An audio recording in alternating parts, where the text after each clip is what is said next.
En este video vamos a hacer dibenzalacetona, que comúnmente se usa como ingrediente activo en el bloqueador solar. Es muy bueno para absorber rayos UV, por eso lo usan en bloqueadores, pero fuera de eso, no tiene demasiadas aplicaciones. Esta preparación se hace mucho en laboratorios escolares, porque es un ejemplo muy sencillo de una reacción aldólica. En fin, no tengo mucho más que decir. Esta debe ser la introducción más corta en los últimos tiempos. Ok, esto es todo lo que se necesita para hacer la dibenzalacetona. De izquierda a derecha tenemos acetona, etanol, hidróxido sódico y benzaldehído. La cantidad que usé de cada sustancia está en la lista de la derecha. Conseguí fácilmente la acetona, el etanol y el hidróxido sódico en tiendas locales, pero tuve que destilar el benzaldehído de aceite de almendras amargas. Mostré la destilación en un video anterior, y por si les interesa verlo, voy a dejar el enlace en la descripción. Para empezar, agregué en un vaso de precipitados 250 mililitros de etanol al 95%. Encendí la agitación y agregué 32 mililitros de benzaldehído. El benzaldehído se disolvió rápidamente y quedó una bonita solución transparente. No sé bien por qué, pero luego de reposar por varios minutos, la solución se enturbió un poco.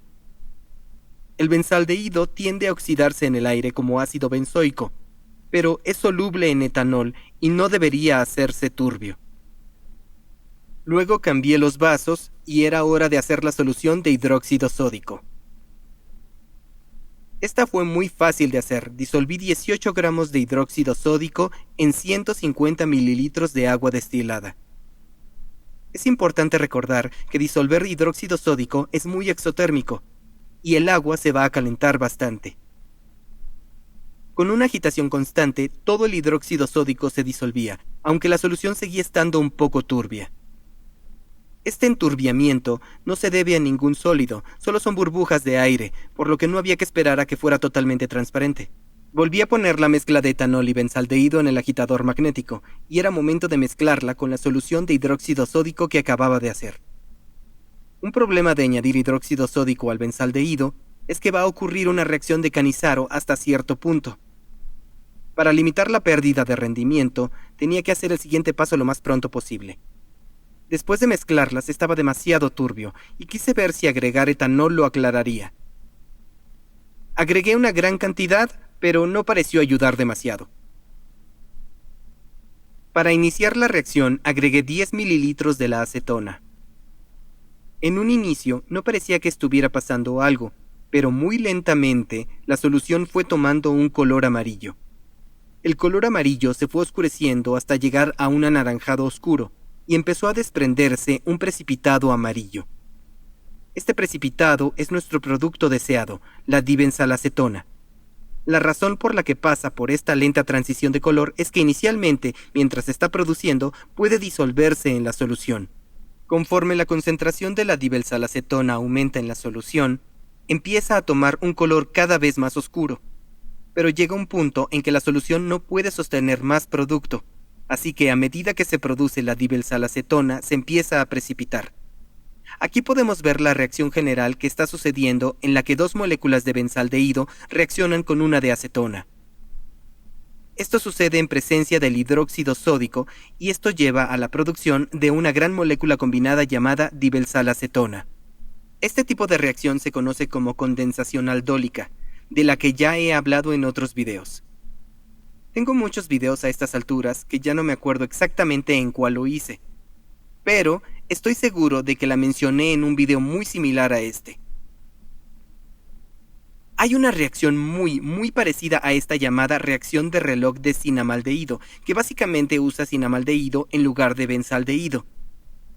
Se llama reloj de cinamaldehído porque el precipitado se forma muy rápido y en tiempos predecibles. Si les interesa verla, es uno de mis primeros videos.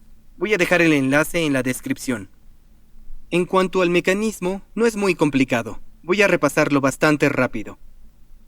Los carbonos que están unidos directamente al grupo carbonilo se conocen como carbonos alfa y los hidrógenos que están unidos a estos carbonos se llaman hidrógenos alfa. Los carbonos que están unidos directamente al grupo carbonilo se conocen como carbonos alfa y los hidrógenos que están unidos a estos carbonos se llaman hidrógenos alfa. No voy a entrar en mucho detalle, pero los hidrógenos alfa tienden a ser más ácidos por lo que pueden sufrir reacciones ácido-base. En el primer paso, uno de estos hidrógenos ácidos va a reaccionar con el ion hidróxido del hidróxido sódico. Esto produce una carga negativa en el carbono que puede atacar el carbonilo del benzaldehído. La carga negativa que se forma en el oxígeno jala un hidrógeno del agua y se regenera el ion hidróxido. Entonces llega otro hidróxido y desprotona al intermedio, lo que genera una carga negativa. Los electrones se mueven para formar un enlace doble y el OH se desprende. Esto lleva a la regeneración del ion hidróxido y la benzalacetona intermedia. Luego se repiten los pasos en la dibenzalacetona que formamos, lo que va a generar nuestra dibenzalacetona definitiva. Aquí el uso de hidróxido sódico acelera bastante la reacción y como se regenera al final, podemos decir que este proceso es una catálisis básica. El producto principal que formamos aquí es el producto trans-trans que hace referencia a la estereoquímica de cada enlace doble. Hasta cierto punto también formamos el producto cis-cis y otros productos que tienen una mezcla de cis y trans. El producto trans-trans es el principal porque es mucho más estable y se forma mucho más fácilmente. Una vez que apareció el precipitado, seguí agitando durante unos 30 minutos. Volví 30 minutos más tarde y apagué la agitación, y la dibenzalacetona empezó lentamente a caer al fondo del vaso. Una vez que se asentó, debía estar toda al fondo, y sobre ella esta solución rojo-anaranjada. Este color anaranjado se debe a que aún hay dibenzalacetona disuelta en la solución. Para precipitarla toda, vertí cerca de 400 mililitros de agua. La dibenzalacetona es bastante insoluble en agua, y esto debía forzarla a precipitarse. Mezclé todo con una varilla de cristal y rompí los trozos de dibenzalacetona del fondo. Una vez que sentí que estaba bien mezclado, la dejé reposar alrededor de 30 minutos. Cuando volví, pude ver que casi toda la dibenzalacetona se había asentado en la solución. Luego, vacié el producto mediante filtración al vacío. También es posible usar una filtración por gravedad con filtros de café, pero toma mucho más tiempo. Mi embudo de vidrio filtrado no es el más grande, así que tuve que filtrar todo en distintos lotes. Creo que es buena idea invertir en un embudo más grande, tal vez algo que tenga capacidad de 1 litro, pero la verdad es que siempre olvido comprarlo. En fin, tampoco es que hacerlo en lotes tome mucho más tiempo. Solo tarda aproximadamente 5 minutos. Una vez que agregué toda la dibenzalacetona en el embudo, mantuve el vacío encendido para intentar extraer todo el líquido posible. Cuando saqué casi toda el agua, le vertí un poco de agua destilada y agité con una varilla de vidrio. Como ya mencioné, la dibenzalacetona es bastante insoluble en agua, y aquí estaba tratando de sacar las impurezas solubles en agua. Estas impurezas son principalmente hidróxido sódico y restos de benzaldehído. Repetí el proceso de lavado 3 veces y dejé encendido el vacío para extraer toda el agua posible. Tras dejar funcionando el vacío varios minutos, me quedó un polvo mojado. En el matraz de abajo tenía bastante líquido color amarillo anaranjado que tenía que depositar en el contenedor de residuos adecuado. Saqué la dibenzalacetona del embudo del filtro y la eché en un vaso. Este producto seguía bastante sucio, y para limpiarlo tenía que hacer una recristalización. Cuando busqué esto en línea, muchas fuentes recomendaban recristalizarla en etanol y en agua, así que primero probé este sistema de disolvente mixto. Me arrepiento de haber usado este método porque descubrí que el etanol al 95% directo funcionaba mejor. En fin, pensé que era bueno incluirlo para que me vieran fracasar. En este método, todo el producto se disuelve primero en una mezcla arbitraria de etanol caliente. Agregué un poco de etanol, encendí la agitación y el calor y seguí añadiendo etanol hasta que todo se disolvió. El paso de agregar etanol no tiene que ser súper exacto, porque vamos a bajar la solubilidad mezclándolo con agua después.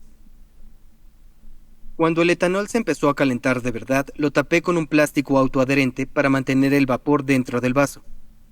Algo obvio que hay que señalar es que no hay que cubrir completamente la parte superior con el plástico, porque si no se acumulará presión. Finalmente, se disolvió toda la dibenzoacetona y comencé a añadir agua para reducir la solubilidad.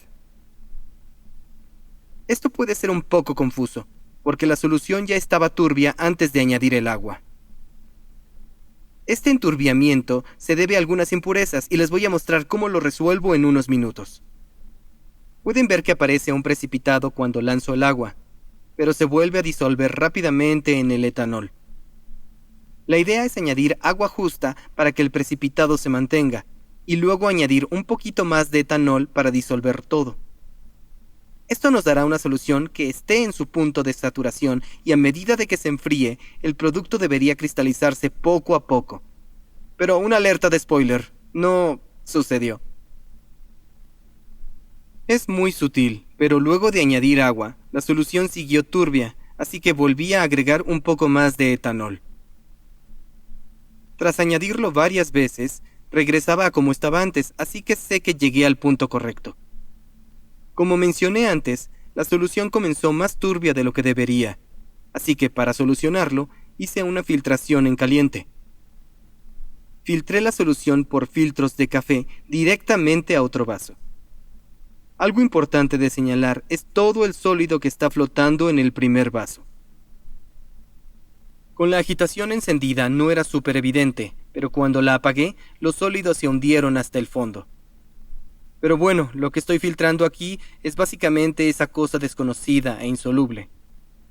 Puede parecer que tengo más líquido que antes, pero es solo que empecé con un vaso de 1 litro y filtré esto en un vaso de medio litro. Tapé este vaso con plástico autoadherible y apagué el plato calefactor. Aquí la solución todavía se ve un poco opaca, pero definitivamente hay muchas menos impurezas sólidas. Para la recristalización es mejor no tener la agitación encendida, así que cuando el plato calefactor se enfrió lo suficiente, apagué la agitación. No pasó mucho tiempo cuando empecé a ver que se formaban sólidos, y eso era un problema. En una recristalización, quieres que el producto aparezca lentamente, porque los cristales tardan en formarse. Si el producto aparece muy pronto, no tendrá tiempo de formar los cristales y puede atrapar impurezas al salir de la solución. A menudo esto es mejor que no tener recristalización, pero no es nada óptimo. Lo aceleré aquí, pero se puede ver más o menos que prácticamente no se están formando cristales, y el producto se está separando de la solución. Esto se debe a que empecé con demasiado etanol, y debido a eso tuve que agregar mucha agua. La solubilidad de la dibenzoacetona se redujo demasiado, y esto arruinó la recristalización. Creo que cuando los procedimientos indicaban usar una combinación, no querían decir usar etanol al 95% y agua, sino etanol anhidro y agua. En fin, lo hecho está. Voy a continuar y ya veré cómo es la pureza del producto. Enfrié la solución en el refrigerador, la revolví y la filtré. Igual que en el primer filtrado, filtré la solución original y luego lavé el producto unas cuantas veces con agua. Seguí haciendo vacío para secarlo y luego lo pasé a una hoja de papel. Lo removí con una barra de agitación y esparcí el polvo para que se secara más rápido. Dejé el polvo en una hoja de papel de impresora y debajo puse toallas de papel. Cada pocas horas regresaba a cambiar las toallas de papel para que se secara todo más rápido. Más o menos un día después, tenía un polvo relativamente seco, así que pasé a probar el punto de fusión. Comparar el punto de fusión de este producto con el punto de fusión del producto puro teórico nos da una idea de qué tan puro es. El punto de fusión de este producto era mucho mejor que el del producto crudo que tenía antes de intentar la recristalización, pero aún no estaba cerca del teórico. En general, las impurezas bajan el punto de fusión, y se busca que el producto esté a lo mucho a 10 grados de diferencia del teórico. Normalmente me esfuerzo por conseguir entre 2 y 3 grados menos. Para limpiarla más, decidí hacer otra recristalización, pero esta vez solo usaría el etanol al 95% y no le pondría más agua. Comencé agregando el etanol suficiente para cubrir la dibensalacetona y para permitir que la barra de agitación funcionara. Una vez encendida la barra, puse un vidrio de reloj encima y encendí el plato calefactor. Cuando se disolvió todo, quité el vidrio de reloj y dejé que el etanol se evaporara un poco. Cuando la dibensalacetona comenzó a cristalizarse, agregué un poco más de etanol y luego retiré la solución del plato calefactor. En esta recristalización me equivoqué por 2 razones.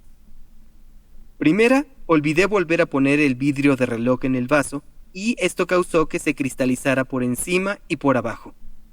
Segunda, estaba trabajando al mismo tiempo en mi video de trimetilamina y me perdí el inicio de la cristalización. Dejando eso a un lado, lo importante es que los cristales que se estaban formando eran mucho más bonitos. Aquí aceleré el video, pero la cristalización fue bastante rápida. Ocurrió en el transcurso de unos 3 minutos. Una vez que la solución alcanzó la temperatura ambiente, puse el vaso en el congelador para que se cristalizara lo más posible. Luego filtré al vacío los cristales y los lavé con una cantidad muy pequeña de etanol helado. Y luego, como antes, pasé los cristales a una hoja de papel para secarlos. Cuando se secaron, pasé a probar su punto de fusión. Este punto resultó ser de 109 a 111 grados Celsius y estaba en el rango del teórico. El rendimiento fue de unos 22.3 gramos, lo que representa un rendimiento porcentual del 70%. Una razón de este rendimiento ligeramente bajo se debe a que tuve que hacer la segunda recristalización y en cada recristalización se pierde producto.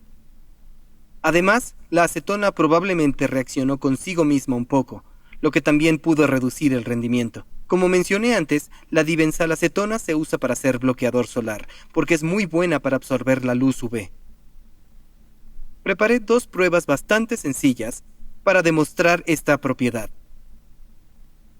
Para empezar, disolví un poco de la dibensalacetona en etanol al 95%.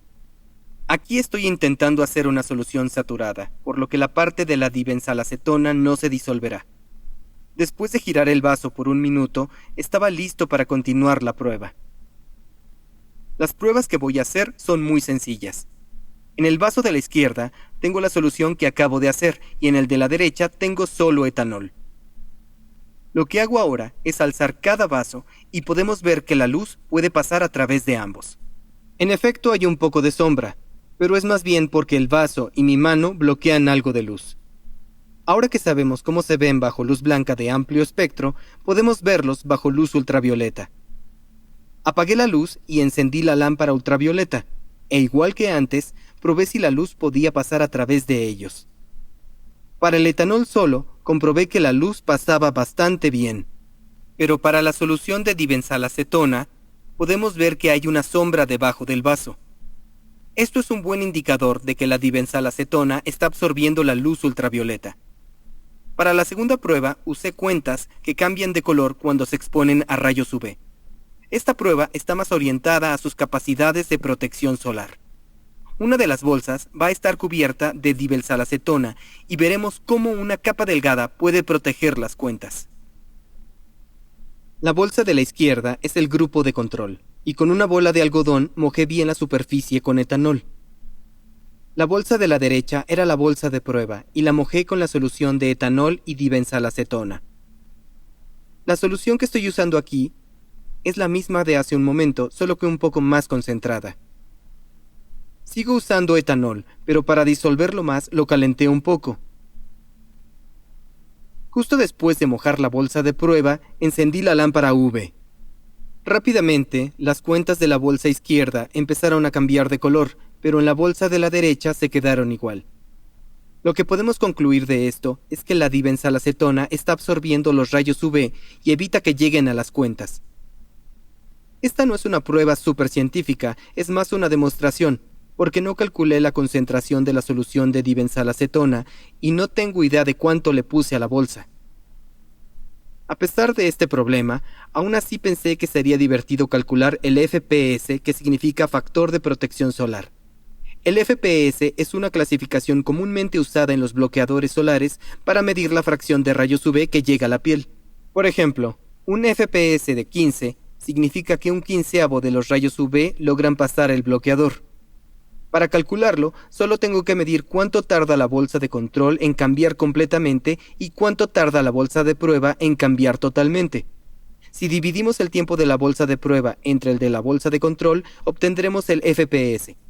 Pero tengan en cuenta que esta prueba no es la más rigurosa y probablemente es muy inexacta. Mientras esperaba a que terminara, me puse a jugar un poco. Si ven la bolsa con atención, verán que muchas de las cuentas cambiaron, pero aún hay algunas que siguen relativamente sin color. Cuando apagué la luz, la bolsa de la izquierda era prácticamente transparente, pero la derecha tenía unas manchas oscuras. En estas manchas aún hay dibensalacetona absorbiendo rayos UV. En las partes donde las cuentas empiezan a cambiar, la dibensalacetona ya no está funcionando. Cuando se expone la dibensalacetona a los rayos UV, reacciona lentamente y forma varios isómeros de ciclobutano. Las manchas oscuras son probablemente lugares donde había más dibensalacetona al principio. Después de 11 minutos, consideré que la bolsa de prueba había cambiado totalmente. La bolsa de control tardó en cambiar alrededor de 4 minutos, así que dividí 11 entre 4 y obtuve un FPS de 2.75. Para hacerlo más fácil, redondeé 2.75 a 3. Un FPS de 3 es un bloqueador bastante malo, tal vez porque mi solución no estaba muy concentrada. Un FPS de 3 significa que alrededor de un tercio de los rayos UV pudo pasar, o en otras palabras, bloqueó alrededor del 77%. En fin, eso es todo sobre la dibensalacetona. El siguiente video que publique será la cuarta entrega de mi viaje entre la aspirina y el paracetamol. Como siempre, quiero agradecer a todos mis benefactores en Patreon. Todos los que me apoyan con $5 o más verán su nombre al final del video como aparece aquí.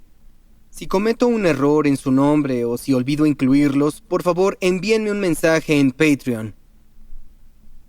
Además, si no lo han hecho, pueden suscribirse para mantenerse al día con los videos que publico. Actualmente saco un video a la semana, pero voy a intentar sacar más.